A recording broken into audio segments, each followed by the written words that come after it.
Assalamu alaikum everyone. My name is Qazi Shurjeel and I'm a second year MBBS student at Dow Medical College and this is my success story for MDCAT.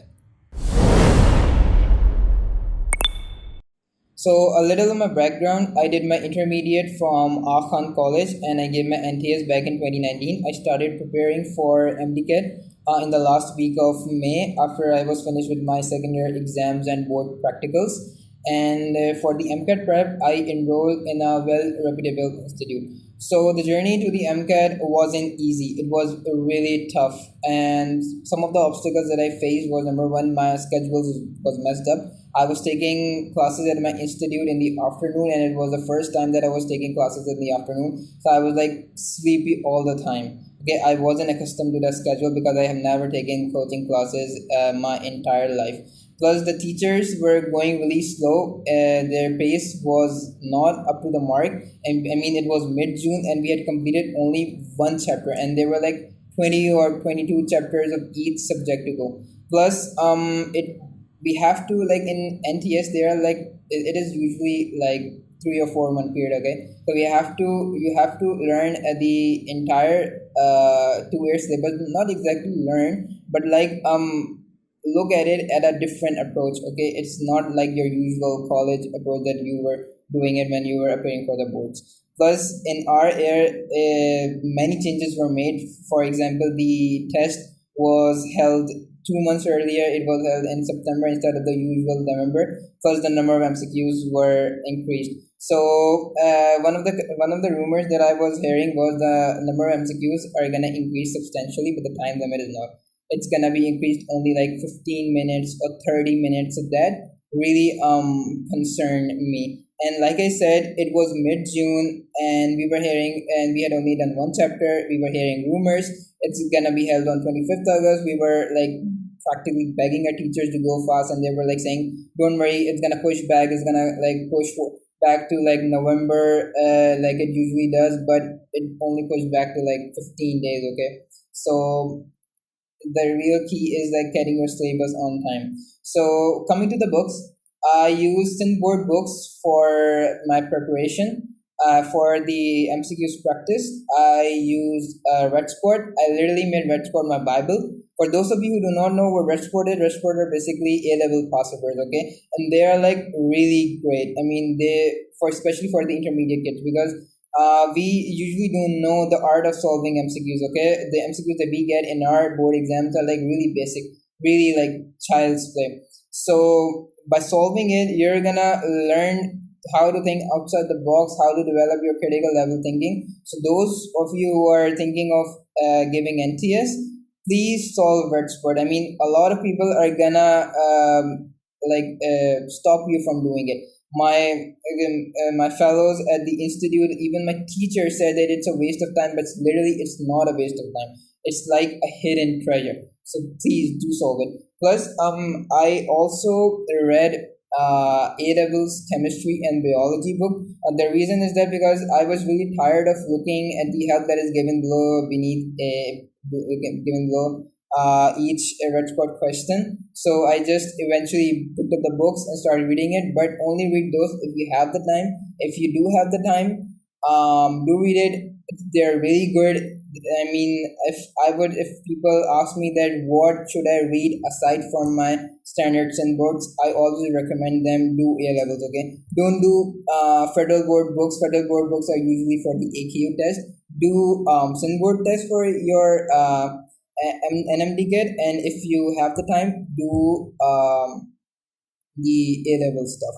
Okay, so people then also ask me that what was my routine during that period. So how many hours that I used to study. So I used to study all the time. Okay, that was really tough, and I only remembered the only things that I remember from that period was I was studying constantly. But if I wanted to quantify it, in the middle of June, in the beginning of like June and July, I used to study like 15 to 16 hours a day. But when we went into August and there were like only 20 25 days left, I used to study like 18 or 19 hours a day.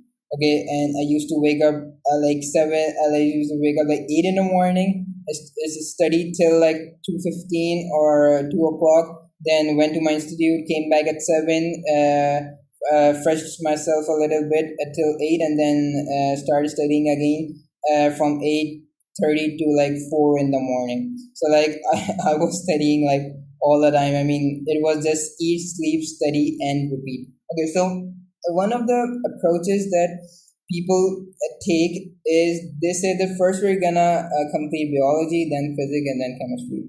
Don't do that. Okay, never do that. Take all your subjects simultaneously, because in the end, I'm sure that if you're gonna take this approach, some of your syllabus of your last two subjects or your last subject is gonna remain. Okay, so don't do that. Take all of your subjects simultaneously.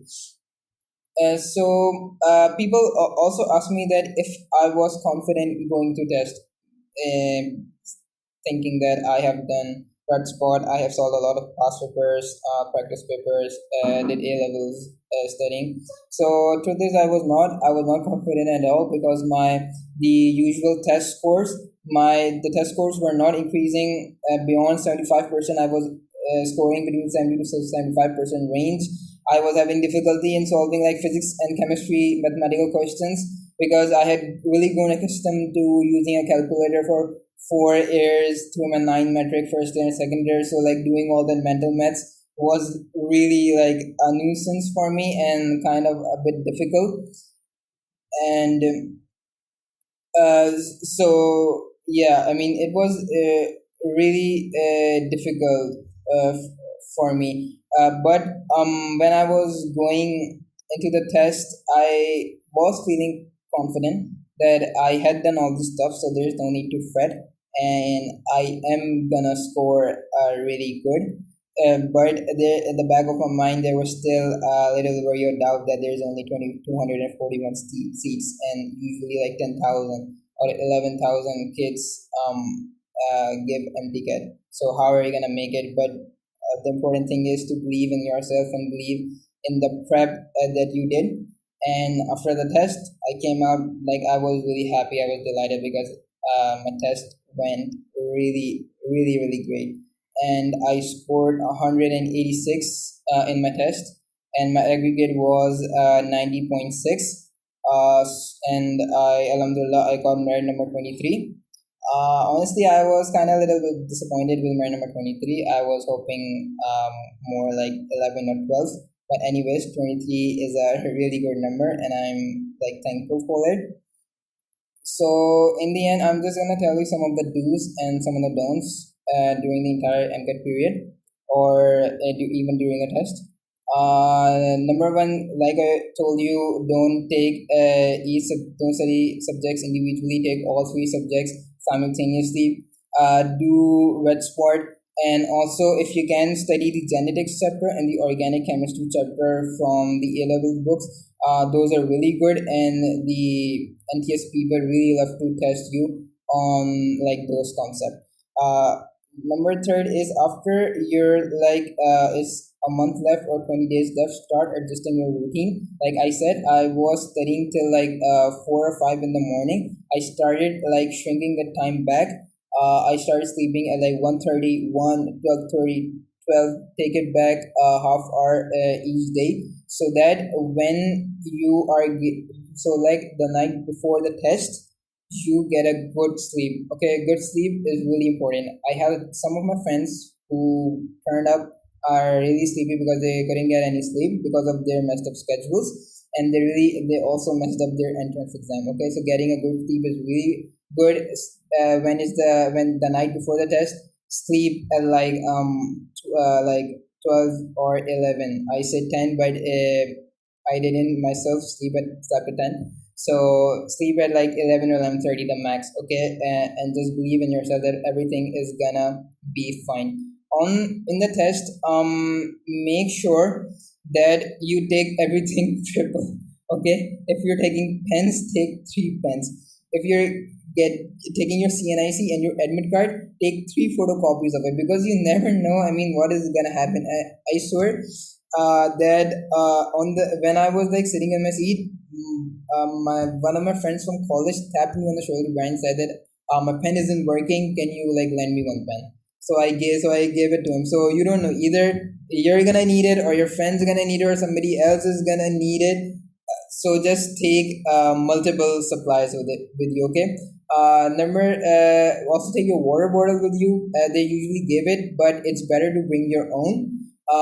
And also like wear really comfortable clothes. Okay, don't like dress up too much that if you're going to an event, just wear easy clothes that you feel comfortable in, because the seats are like this tiny, the desk that they give you is this much, and if you're living like really fitted clothes, so it's gonna be difficult for you to bend. And it's also like the weather there is also really hot. I mean, it usually takes place in NMD University, and it's an open ground, so the weather usually hot. And the last thing that you need is sweating profusely, and your sweat dripping all over your answer sheet and ruining your answer sheet. That's literally the worst case scenario. It happened with one of my friend, and it caused him really big problems. I mean, his score dropped from 170 to 140 because his sheet was really messed up, because the sweat was continuously dripping off him.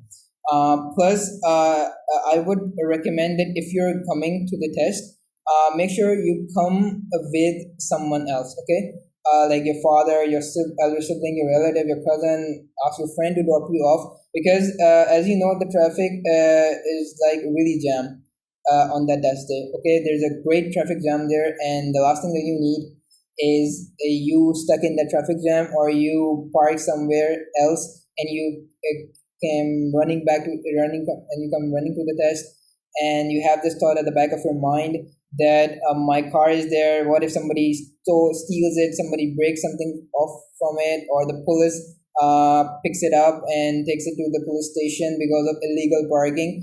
And you really don't want those thoughts clouding your judgment during the test. So make sure you do that, or if it's not absolute necessity, then do that. And you can also come through Uber or Kareem. Plus, if you're like living really close to NED, like in Gulshan or Johor, you can easily come. Like if the test is at like 9, you can come in like 8:30 or 8:45. But if you live in DHA or FB area, make sure you like leave 1.5 hour early. Okay, so I guess this was all.